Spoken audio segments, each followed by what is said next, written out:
Əziz dostlar, mənə bir şey maraqlıdır. O bəziləri həmişə deyirlər, Şah İsmayıl bizi türk dünyasından ayrı saldı, Şah İsmayıl bizi parçaladı, Şah İsmayıl bizi qardaşlarımızdan uzaqlaşdırdı və s. və ilaxır. Həqiqətən bir şey maraqlıdır mənə. Bu günləri mən Azərbaycanın Türkiyə ilə münasibətlərinə baxıram da. Ən yüksək səviyyədə, həm dövlətlərimiz arasında, həm xalqlarımız arasında çox, yəni yüksək səviyyədə münasibətimiz var. Bu günləri baxırıq Azərbaycan-Özbəkistan münasibətinə. Həm xalqlarımız arasında, həm dövlətlərimiz arasında çox yüksək səviyyədə münasibət var. Və s. və ilaxır.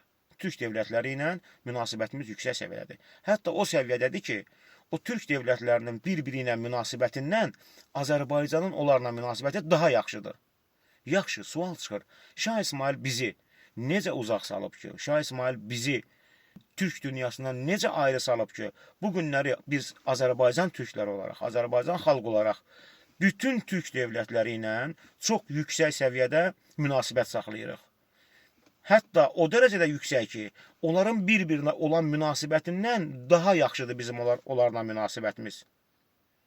Bəs Şah İsmayıl bizi necə ayrı salıb, Şah İsmayıl bizi necə qardaşlarımıza düşmən eləyib, Şah İsmayıl necə bizi onlardan uzaqlaşdırıb ki, biz bu günləri onların hamısı ilə bir-bir, onların bir-biri ilə münasibətindən daha yaxşı münasibətliyik. Yəni, həqiqətən çox maraqlıdır.